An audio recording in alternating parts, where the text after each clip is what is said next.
It's time for the absolutely. I'm on my way! Completely. I'm almost there! Random. Why are there so many stairs? Podcast. Oh, jeez! With Andrew Rhodes. Hello, everybody, and welcome to the absolutely, completely random podcast for a surprise Friday, November 22nd, 2019. I'm Andrew Rhodes. I'm your host. I've had a lousy week, and I got to go to work tonight. I'm going to be too tired tomorrow to be doing a podcast, so yeah, there's that. So what I'm going to be talking about today? Well, the Google Stadia has dropped, and my God, are people just not having it. Between it not working right, gender neutral controller, which I'm still confused about, and so many other things. It's just, yeah, overall, it's not good. Believe it or not, uh, Koda, is that, how do you pronounce this? Kodansha has won a 160 million yen lawsuit against 3 pirate site admins, which is really good. Pokemon Sword and Shield. Oh god, yes, we're gonna revamp the Pokemon counter once again. Let's reset it, and then at this time, I'm gonna smash it to pieces. That is gonna be the end of it. God, I'm tired of this thing. It's Pokemon Sword and Shield has become the fastest selling Switch game at 6 million copies. Oh goody. And a job listing site has a job opening for a super famous robot game. Ooh, that sounds interesting, doesn't it? All this and more this week on the Absolutely Completely Random podcast. But before we go any further, you know the song and dance. By this point, eBay, web designer, 18 here on YouTube for as long as I can remain. But I'm also A-Roads 2012 on eBay. Come check me out. I got some stuff I put up. It's my junk, but somebody else's treasure. Don't forget, you can also follow me on Twitter at Otaku Rhodes over on Twitter, and on the official Web Designer 18 Facebook page. And while I still can, hit that thumbs up button, and don't forget to subscribe if you haven't to already here at the YouTube channel, because, well, we'll explain that then, I guess. But yeah, it's a lot of fun stuff you can do. Okay, so I guess it's time to go for the how did your week go, Andrew? Week 2 of night shift is still going. I have to go into work tonight. So I'm recording today because I think I'm going to be a little too tired to record tomorrow night, and I'm only going to get one day for my weekend now, so I kind of want to enjoy it. But yeah, how did my week go? It sucked. I put up my Copa review video on Tuesday, and or at least my discussion video, I should say, on it. And I'm let me put it to you this way. I spent most of Tuesday morning watching YouTube videos about Copa. I spent a good chunk of Wednesday watching some discussion videos and some legal lawyer videos. Some law offices and some lawyers have put up on YouTube trying their damnedest to explain Copa, which, first off, thank you. You are making this a little less difficult, but still scary as hell. So, yeah, there's that. Otherwise, night shift's kicking my ass. It's only week 2, and I want it to be over. So badly do I want it to be over. I am so sick and tired of getting up at 8:30 at night. I am sick and tired of having to always, mind you, rearrange my goddamn schedule to satisfy the store manager. When all of a sudden it's like, I need you to come in this day. I really can't make it in that day. Well, I really need you to come in this day and work. I really don't want to, but now I have to. Because I have no damn choice. So that really pisses me off. But yeah, so it's not been a fun week to be me, basically. It has been a bad week to be me. But yeah, so put up the Copa video, and I've been watching this. And for those of you, I want to segue into the next part, but I'll just talk about it here quick. For those of you that don't know about it, Copa was the massive law that YouTube had violated, and it was a law back in 1998. And I just want to state this, and I never said it in my discussion video, at least I don't think I did, that I believe Copa is bad. it is something that we need to have to help prevent stupid and bad things from happening for kids on the internet. But sorry, I still have a bit of a cold. But what we need is some clarification. What we need is some clarification would be nice. Just clarification. Clarify some points for us.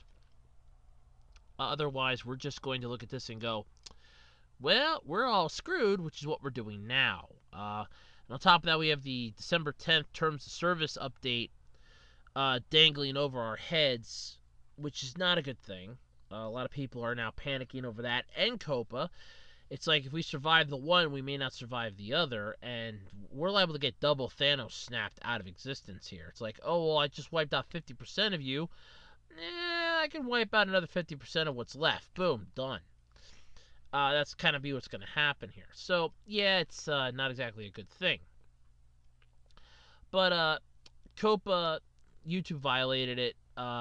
It was either them and or Google got fined $170 million, which has been proven that Google makes that in like 14 hours. So for them, that was, they got hung over one night. And they came to work the next day drunk off their ass with a hangover. They went out drinking the night before. They got drunk. They came into work with a hangover. They threw up in the bathroom at about 10 in the morning and went home. That was basically what their fine was. And yeah, that's a drop in their bucket in the vast ocean.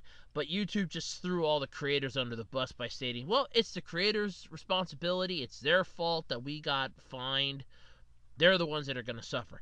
And I loved on Twitter, one person put a thing up, and I must have shut him up because I did not see a reply or anything.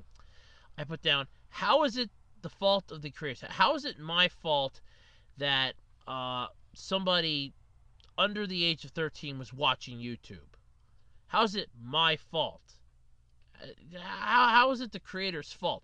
YouTube screwed up, and we're the ones that got fined. We're the ones that are getting in trouble for. We're the ones that are getting punished because they stuck their hands in the cookie jar one too many times. And I stand by that. I really do. Sorry about that. I do. I stand by that. So they got fined, but now all of us creators are suffering. So to any of you out there that didn't watch my discussion video, go check it out. My question still stands to some of you. Please watch my channel if you know my videos. Do any of them seem like they qualify as kid-friendly at all? Please let me know. I mean, seriously, I want to know because I want to make sure I'm not going to end up getting a $42,000 fine. I can't handle even one of those. I'll be in hock up to my eyeballs. But damn, it just doesn't get any better. It just keeps getting worse. And people are already going, this is going to be the death of YouTube. It's the end of YouTube as we know it. I don't really want to say they're wrong, but at the same time, I'm not seeing that much of a silver lining in this. I'm really not. Aside from maybe, some stupid YouTubers that should never have been on YouTube in the first place, getting their channel deleted that purposely targeted their videos to young kids, to which there's a special wing in hell for you. You know who you are. I'm not gearing this towards like, oh, I review toys. No, because you're reviewing them for like the adults that are buying them for the kids. I don't see a 5-year-old or a 3-year-old going into a toy store and buying a $70, $80 toy. I see parents and grandparents buying that. That's almost like a 3-year-old going to McDonald's and ordering a Happy Meal. I don't see that happening. No way do I see that happening. But yeah, so it's been a fun week. Like I said, if you haven't had a chance to yet, check out my discussion video on COPA.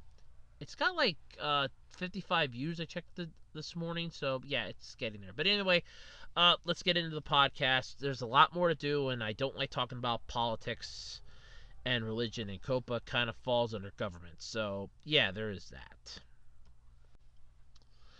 So Google's precious freaking game system, their Stadia, or how the hell you pronounce this thing? Yeah, it's a flop at launch, and I mean, this thing's a joke.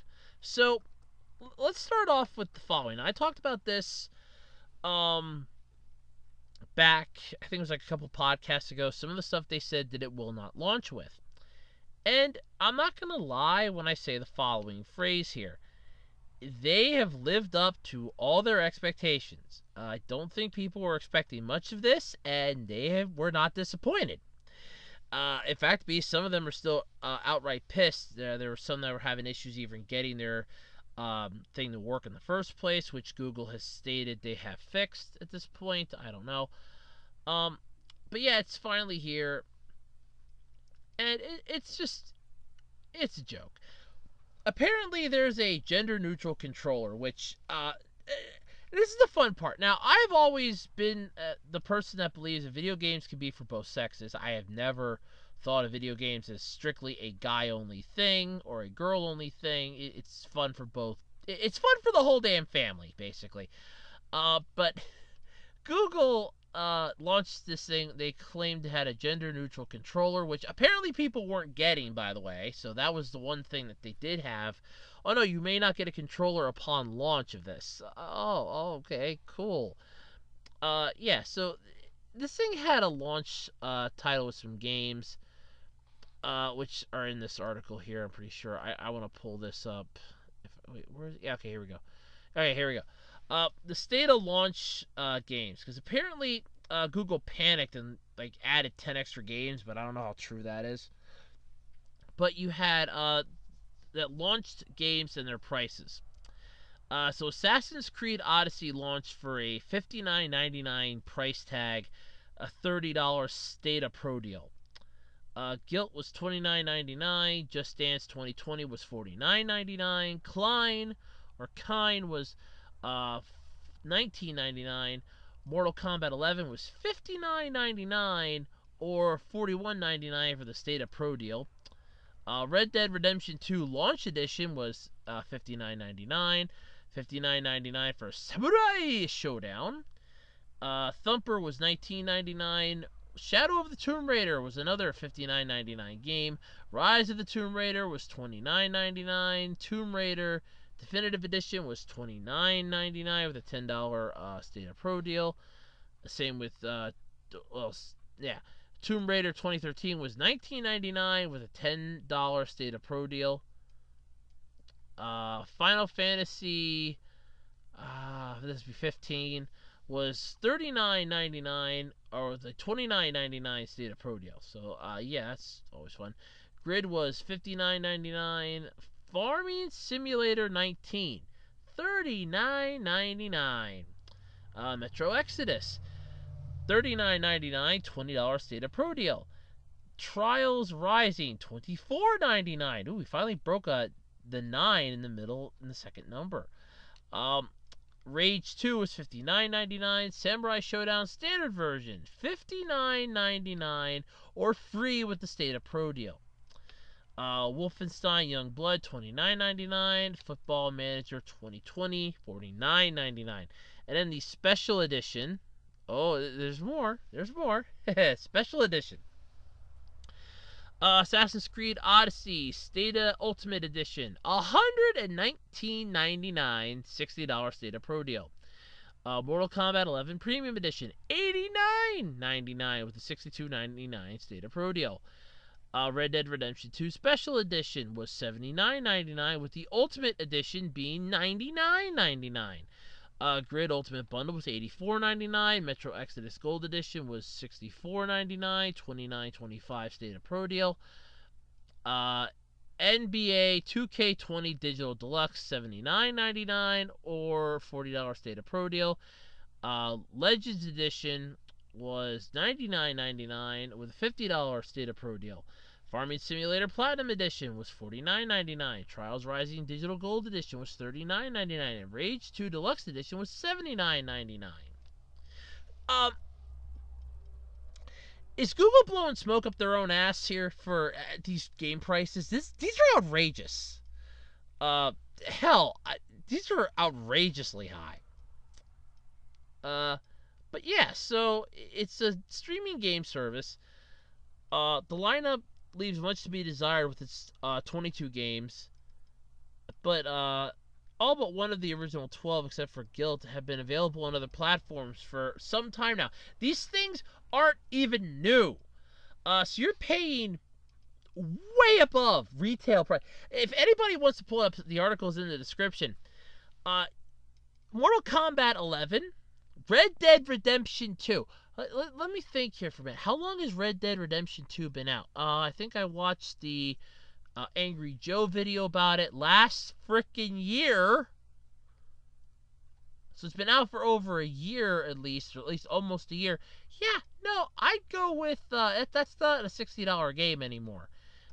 This is almost like this is almost like Google's just smoking something. They're like, we're gonna charge day one prices for those games. Yep, that's what we're gonna do. Okay, fans are gonna love it. Yeah, that's backfiring big time. I mean, people are having issues with this. So you can get it running on a TV. The article has on here. The office's IT managers, this is from Kotaku, apparently got it running on a TV, but if you're planning on using these Chromecast Ultras, think again. As of right now, it just doesn't get along with the enterprise networks. Unless your IT manager is really cool like ours, shout outs to the guy from IT, IT person basically, and it's helping you set up a private network to test this on, you're in for an adventure. It's idiotic. Apparently playing in Chrome caps your resolution at 1080p. It's not really wireless with your phone, and there are a ton of missing features that people will just have to wait for. But when it works, you get a glimpse to what is being able to play games across multiple screens can look like. But yeah, I mean, goddamn, it sucks. People are just flat out hating this thing right off the bat. I'm not surprised. This is a Google gaming system. I mean, I saw something on Twitter. Somebody was comparing this to the Soulja Boy game console. Now, for those of you that remember, that little debacle last year really tells you how far behind the times freaking Google is. The Soulja Boy game console was the one that, what was it, some washed up rapper? I don't even know what the hell he was. But he figured, hey, I'm going to be the next great Sega, and I'm going to make a game console. And it was basically, he drop shipped shit from Alibaba Express. And that's all it was. It was El Cheapo garbage, and he just put his name on it. That was it. Yeah. It was. But this is Google at their finest attempt. It's just, I don't know. This is sad. And not to mention, you also have a majority of them not getting their consoles yet. Apparently, Founders Editions won't even get theirs until late November, early December. What the hell? So you basically founded and pre-funded and helped make this a reality, and there are people that are playing it before you even get your copy. That ain't fair. Yeah, it was funny. But I love this. There's a thing about it's a gender neutral controller. It's a white controller. That is literally all it is. Picture an Xbox controller, or even just picture a Switch controller mixed with an Xbox controller with a bit of PlayStation vibe in it, and just make it the same color as the Xbox 360 controller, and that is freaking it. That's literally, it's nothing to write home about, just from the pictures alone. But it is just, this is stupid. And people were, just enjoying this. But I kind of like how they put down in this thing here, it's going to be a very interesting, there's going to be some awkward Thanksgiving conversations. Well, how's that game system you helped fund there, kid? I heard some great shit about that online. What was it? Oh, yeah. Not playable, garbage, no controllers. Yeah, you're really doing good, aren't you? Yeah, I am. I am Uncle Ted. I am. I'm doing real good. Yeah. Yeah, you screwed up, didn't you, kid? Yeah, I screwed up bad. Yes. But that's Google. This is a joke. It's just a joke that's now out. We're getting our good laugh at it, and I more or less feel sorry for the ones who put the time and effort into funding this, who put the effort into making it. And because I mean, there really wasn't much. I think Google just took some games, dumbed down the system code for it, and then just plopped it into a server. And then you still have to pay for it. So it's like you pay for this stupid thing, then you're still paying for the digital content.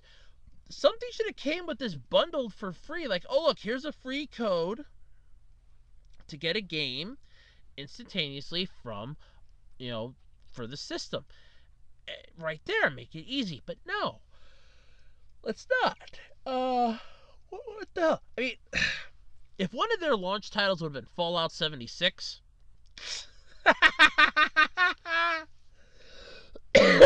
I'll let you all put those two jigsaw pieces together. But yeah, we're talking Fallout 76 on Google Stadia. Yeah, I don't think so. No, that would be horrible. That would be garbage. But that would be probably a lot more funnier than what we got now, which is this.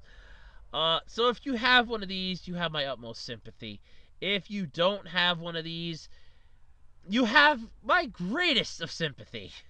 Yeah, I'm sympathizing with you. That's a piece of garbage. Be glad you didn't buy it. But if you have one, I feel so sorry for you. Why is that? Because you have one. It's gotta be awful. I mean, some people are probably finding some fun with it, but I really couldn't. And you have, like, the issues of people not being able to get on. There's a whole slew of just a whole bunch of issues. I would be against this. I wasn't exactly a fan of it. The little bit that I had read up about it, I was like, this seems kind of stupid. And yeah, I see my fears were not unfounded. Piece of junk, piece of crap. Google's going to take a bit of a bath on it. That's all there is to it. But if it was crowdfunded like I kind of remember thinking it was, they're probably not going to take that big of a bath on it. So, yeah, all right. They, look, they tried.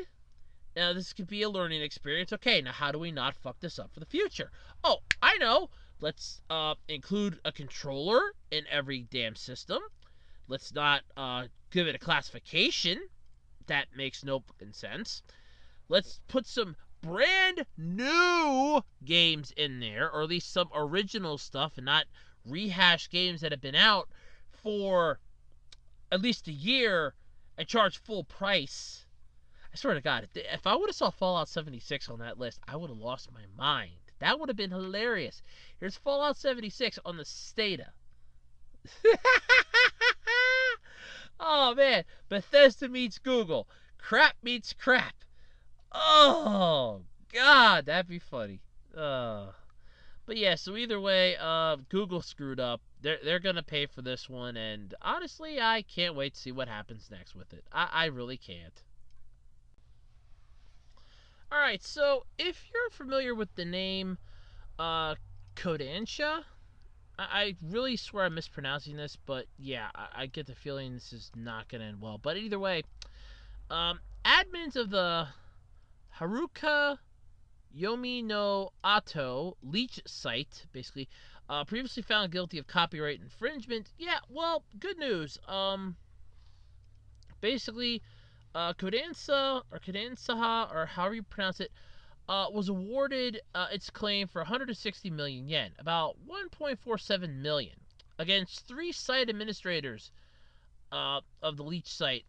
The 3 administrators of the site already received guilty sentences for copyright infringement in January, and the court denied their appeal on November 1st. In the January sentencing, the 3 men received 3 different prison sentence lengths: 3 years to 6 months, 3 years and 2 years, and 4 months without suspended sentences. So, yeah, that's interesting.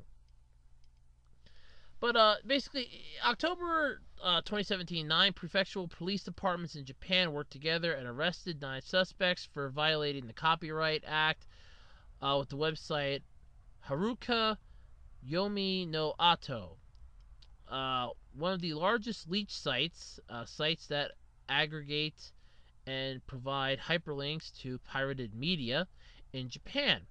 While the site itself was not illegal under the current law, the operators were arrested for distributing the pirated media, for which the site provided links. Publisher Kadokawa, Kodansha, Suecia, Shogokukan, Square Enix, and Hakusensha worked together on the case. This is actually pretty cool. The Association of Copyright for Computer Software estimated that at the time of the arrest, the website had cost $73.1 billion, or about 640 million US dollars, but 73.1 billion yen in damage throughout lost sales.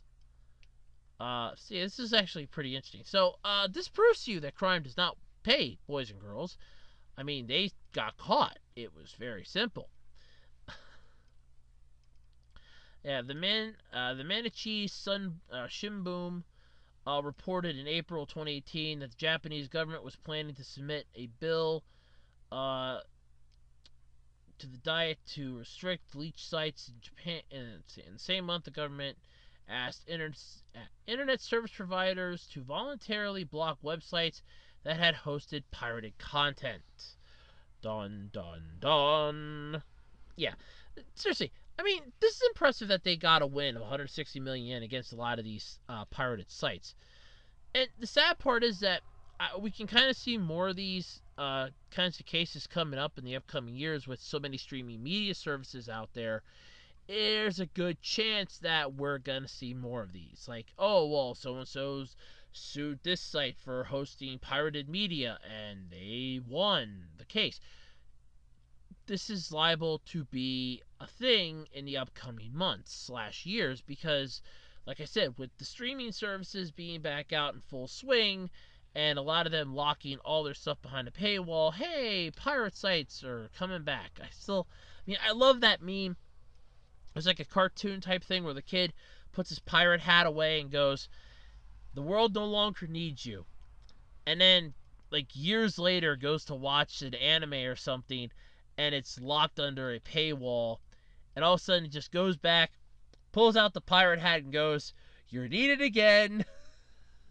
It's just, I'm thinking to myself, as sad as that is, it's true. Yeah, that's the sad part. I mean, it is technically true. The world just continues to have this really bad, what's a good way of saying screwed up relationship? Screwed up relationship with media, in a way. How many services do we have now? We got Disney Plus, Hulu, Netflix, Apple TV, Amazon Prime. I missed that one in my streaming services video. There's just like so many of them. You can shake a stick at one of them and it's like 60 of them appear. But oh god, it's just so many of them. You just can't follow them all anymore. How many of them there are, how many disappear, reappear, come back to life, disappear for good. There's too many. But yeah, so I'm not too upset by this. I'm actually more surprised that they actually did get a victory here. So yeah, congratulations. Hope they use that 160 million yen that they just got for good purposes. I mean, maybe they'll bankroll a new series. Maybe they'll pay some employees better wages. Who knows? But honestly, they did really good here. I'm really proud of them for this. 170 million. That's a lot. 160 million. That's a lot of yen. That is a huge amount of cash. So congratulations. You did well. You did very, very well. Very well indeed. Alright, it's time to talk about one of my favorite gaming companies. Yes, we all know this one. The one that is single-handedly responsible for giving you this beautiful, bright beacon of light and then taking it away just like that. I, of course, am talking about everyone's favorite pain in the ass company, Bandai Namco. Yeah. So Bandai Namco, located within a 5-minute walk from the Tamachi station, They are hiring for a. You're gonna love this. An Unreal Engine 4 user to work on a PlayStation 4, PlayStation 5, and PC game for a super famous robot franchise that everybody knows. So, what franchise is it? Well, the latest game in the franchise is SD Gundam D-Generation Cross Rays. The game is going to launch in Japan for the PS4, Nintendo Switch, PC via stream on November 28th. The game will debut on PC via stream in the West and everything else. So it may not be this one, but they're hiring though for another game, I guess. This is sort of an interesting thing, but still kind of weird, to say the least. So, yeah. The game is going to debut, though, on PC via stream in the West on November 27th. Bandai Namco Southeast Asia will also release the game in English on November 28th on the PS4, Switch, and PC via stream in Europe and Asia. Look, I'm just going to say this. The last game that I tried to play from Bandai Namco, I downloaded it onto my tablet. They yanked the rug out from under me. Oh no, your tablet needs to be Android 6 in order to play this because we can't, you're having issues. I wanted to play it. I pre-ordered it. And your stupid system couldn't have told me that my tablet wasn't going to be compatible with this.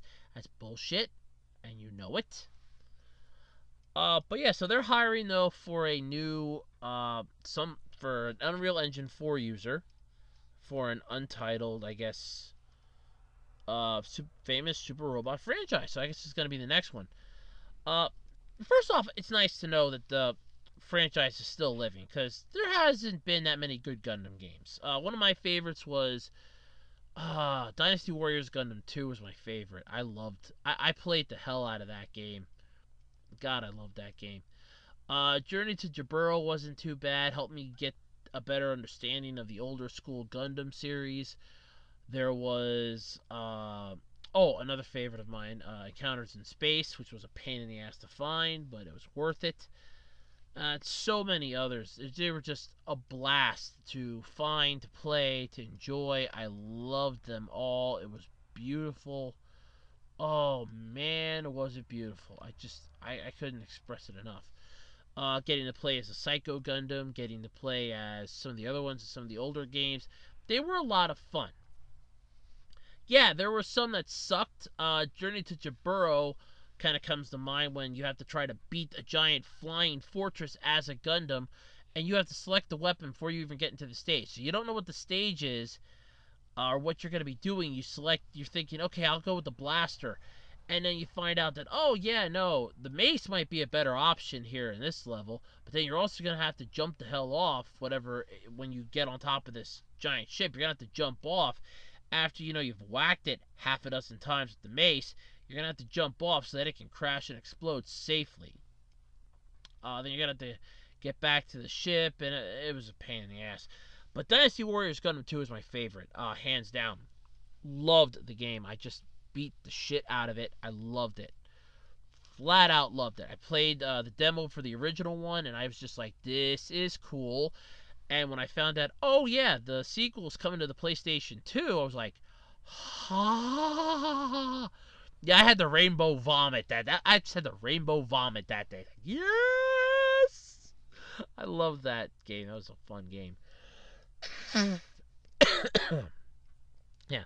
No, I love that game. Sadly, it was one of the ones that met my purging of my PlayStation 2 collection, which sucks. I still miss that game. It was so much fun. But yeah, but cool though that the game is still going.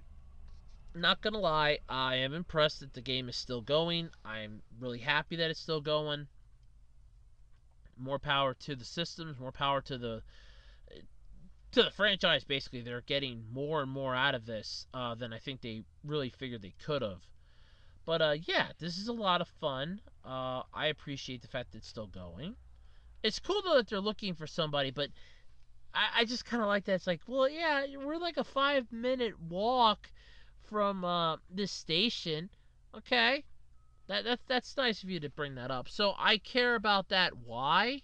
Oh, you're a 5-minute walk from the station. I mean, I still have to walk there. It's going to be 5 minutes. That doesn't mean that the train's going to be going on time or anything else. But still, it's interesting. Plus, not that many video game companies put out the job postings like that. So, yeah, I guess you could say that's kind of cool too. But at the same time, it's sort of okay, I guess. But yeah, screw it, whatever. Makes my day. I'm happy with it. But seriously though, hopefully somebody jumps on that opportunity. It seems pretty cool. Yeah, it's about all I got, I guess. Still cool though. Still cool. So let's talk Pokemon. Let me talk about how I'm gonna implode my Pokemon counter because I really don't give a shit anymore. This is it.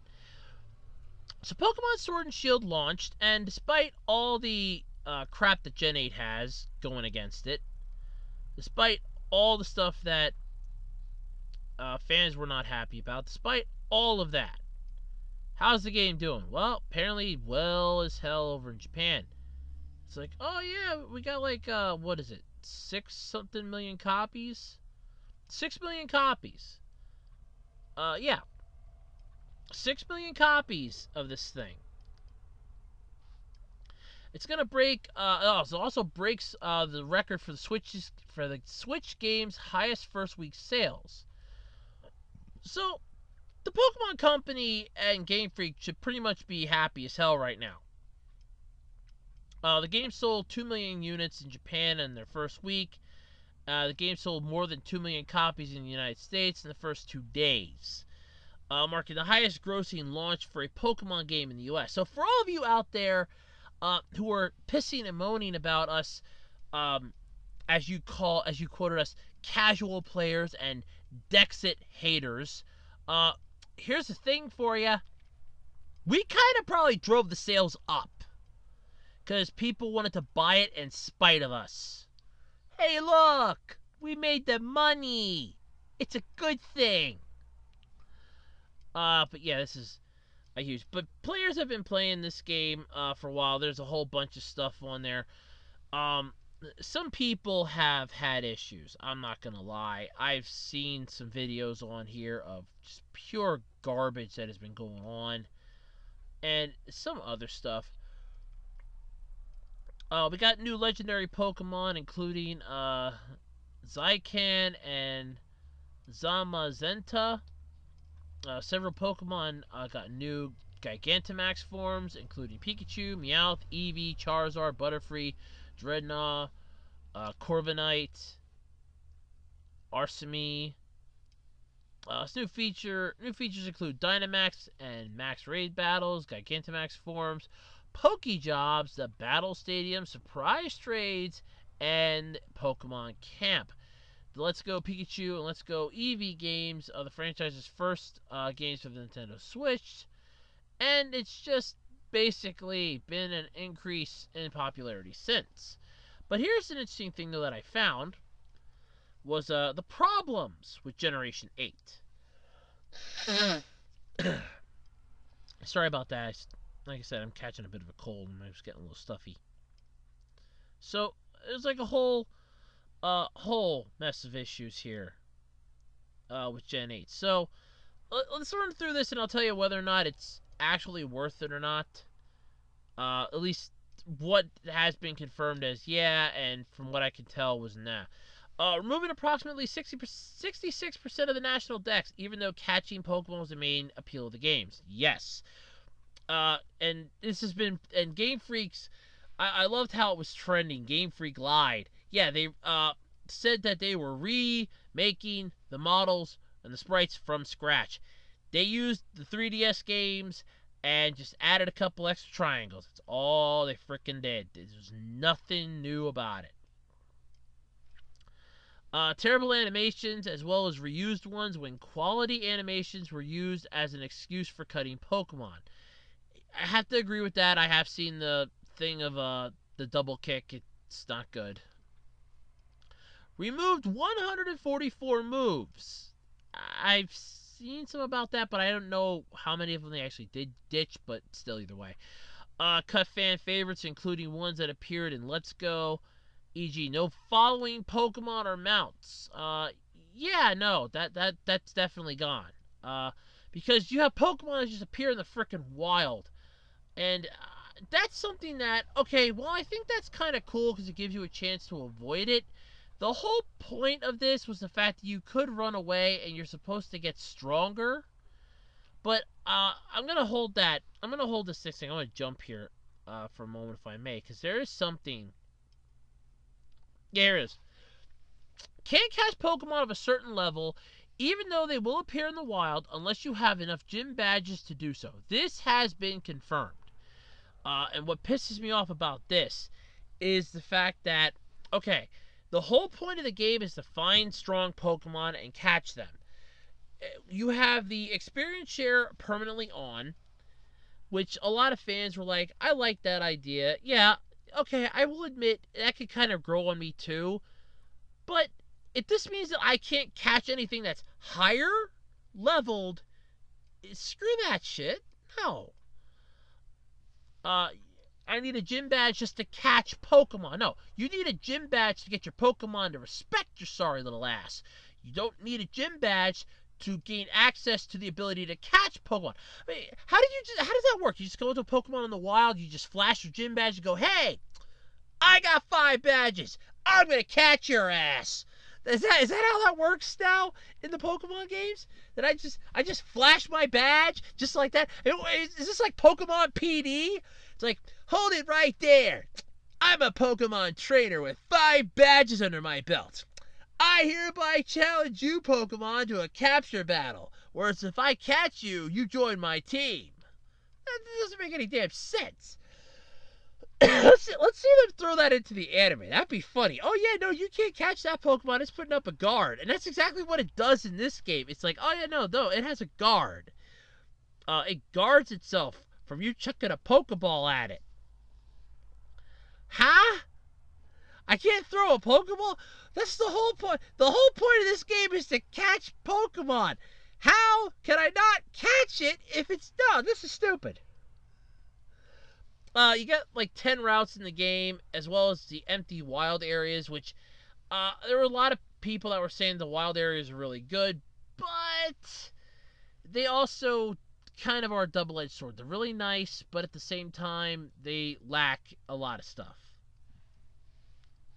There's a lot more in this. Intrusive hand-holding, tutorials galore, intrusive text dump scenes that bring the pacing of the game to a halt. Main story quest, probably the shortest to date in the main line. Pokemon game. That, I really hate to say, is kind of true. Because I have been seeing people online going, I beat this in a day. And some were going, oh no, you couldn't have beat this in a day. And I honestly think they probably did. The plot doesn't seem that convoluted. And if you can piss whip your way through it, you probably can beat it in a weekend. I'm not going to lie.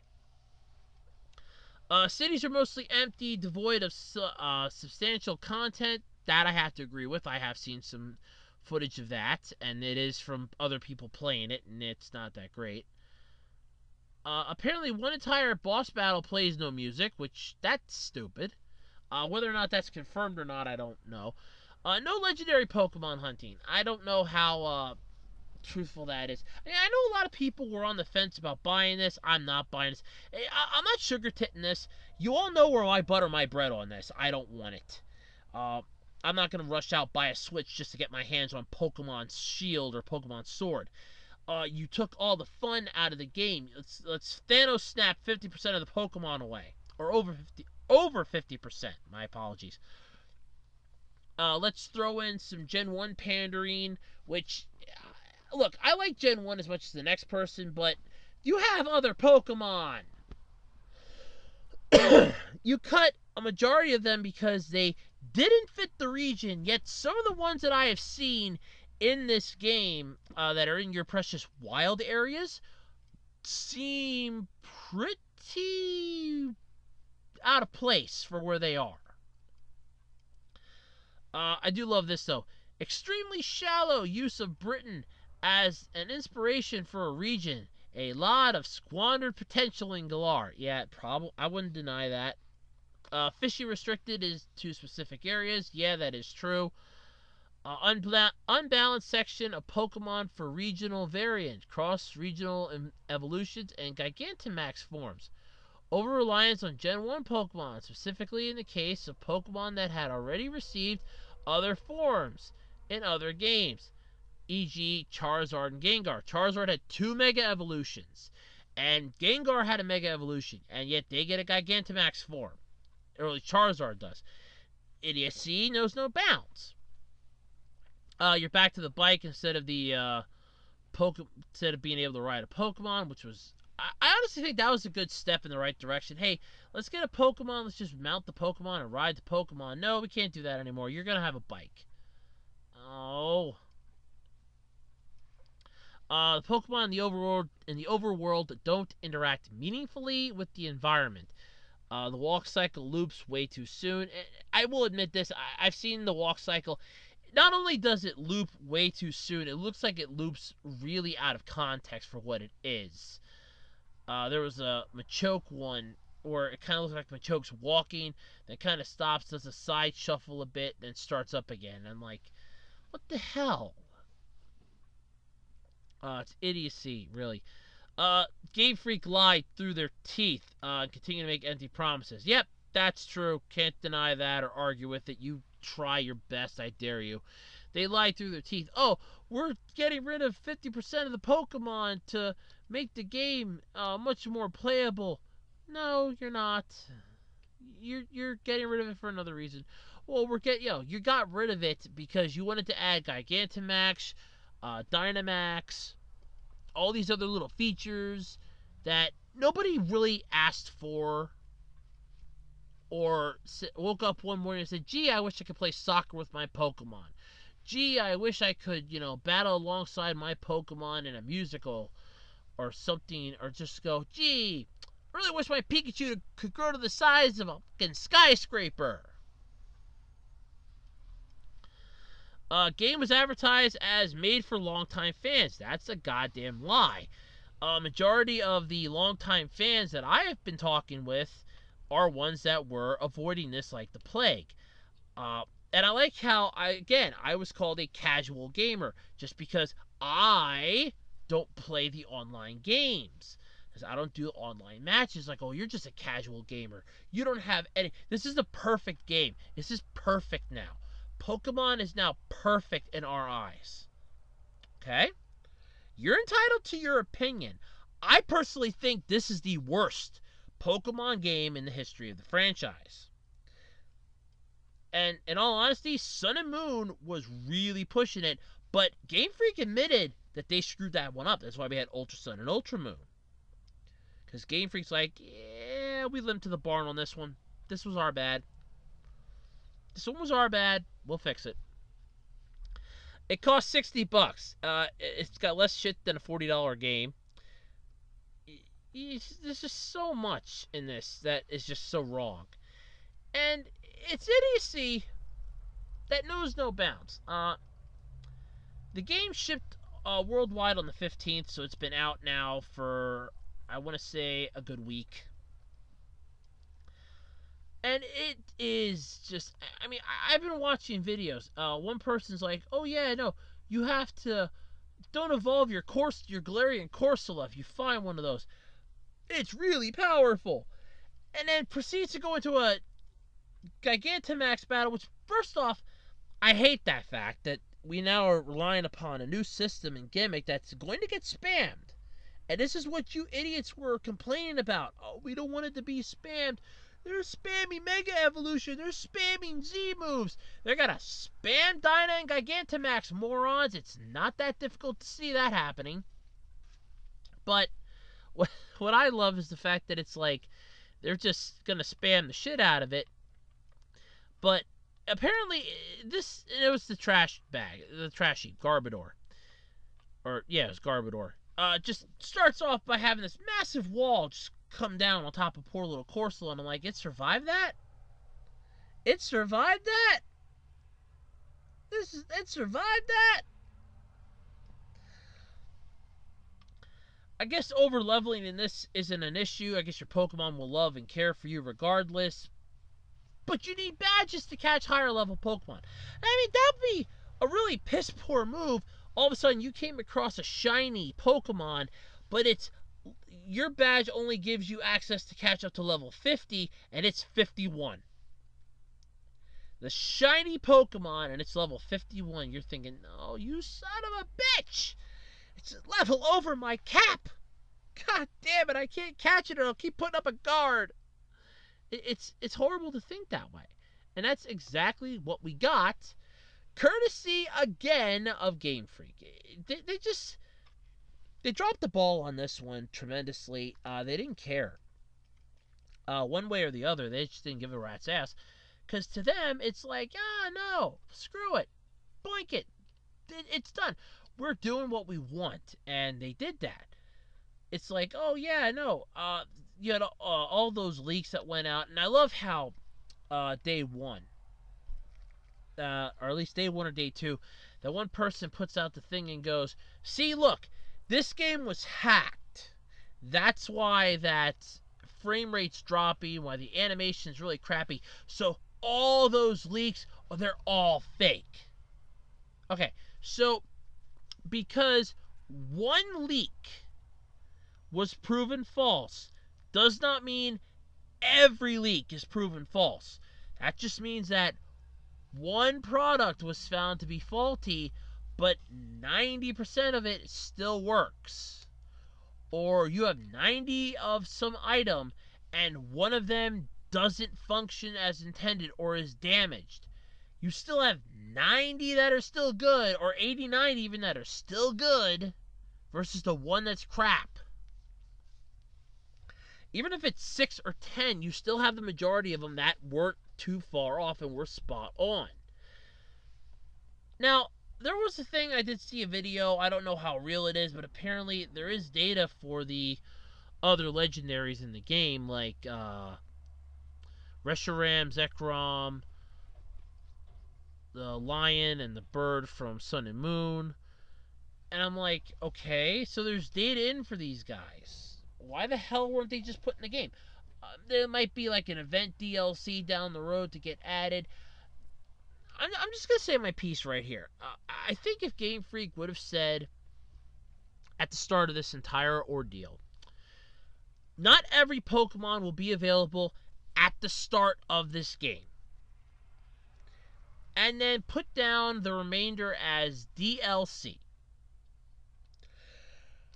I made it free DLC, but of course they wouldn't have done that. But if they would have did it as DLC, spread out over time, like, hey, look, new challenge, you're going to face the Pokemon Master of this region, and introduce a lot of Pokemon from that region. Like, oh, look, you'll get, I'll go with Kanto.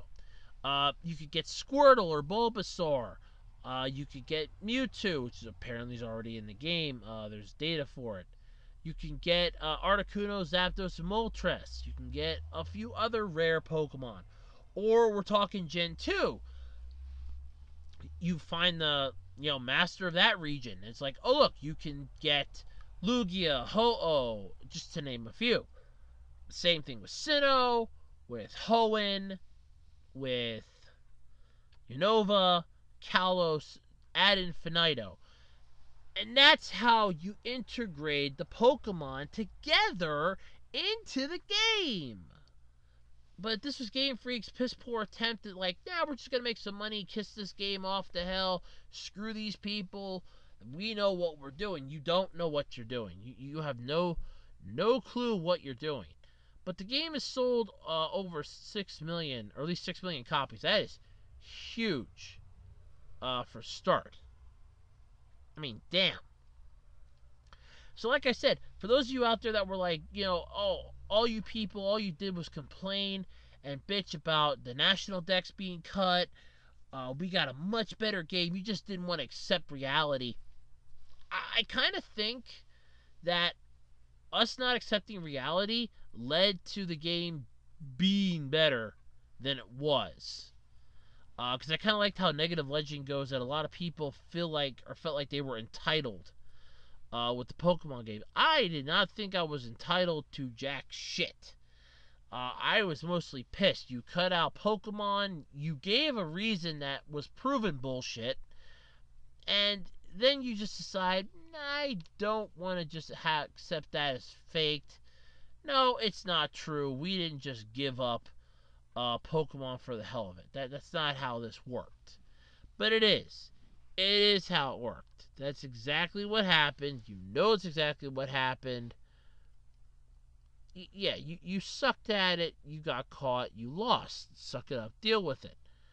But at the same time, I don't think the fans were wholeheartedly responsible. So there is that. It's always a double-edged sword with me. But still, if you're one of the people that got the game, congratulations. Hope you're having fun with it. If you're like me and didn't want to play the damn thing, you're sitting at home enjoying yourself and you're $60 richer. That's a good thing. Alright, everybody, that's going to pretty much do it then this week for the Absolutely Completely Random podcast. Provided I survive the Thanos snap on December 10th and the one coming in 2020, I'll still be here. But for now, it's got a lot of my stuff sitting on the back burner as to what do I want to do. Do I want to do this? I may not want to do this. I don't know. But yeah, so that's not sitting well with me. But either way, if you have topics that you'd like me to talk about here on the podcast, feel free to drop them off. One of many places, discussion section here on my channel, on Twitter at OtakuRoads, or on the Web Designer 18 Facebook page. Don't forget, well, actually, I shouldn't really say don't forget because this is going up on Sunday. So thank you all for submitting your Q&A video questions. They will be recorded on Tuesday. I am aiming to do it in the morning, and it will be put up on Thanksgiving. That is my plan. You know, for when you get tired of Cousin Ted and your creepy Cousin Bob, and or even maybe your creepy Uncle Bob, and you just want to break, and you figure, oh, I just want to go somewhere quiet. Oh no, I got a weekly show I gotta watch, and just sneak away, listen to my Q&A video, watch my Q&A video. You can spend some time away from your family, basically. I don't even eat food. I don't even eat turkey, so you can gladly invite me to sit at your dinner, at your table. I don't even eat turkey. So yeah, there is that. But anyway, that's what's going on, I guess, yeah. But so thank you all for submitting your questions. And until next time, I'm Andrew Rhodes, and this has been another episode of the Absolutely Completely Random Podcast. Bye, everybody, and I'll catch you next time.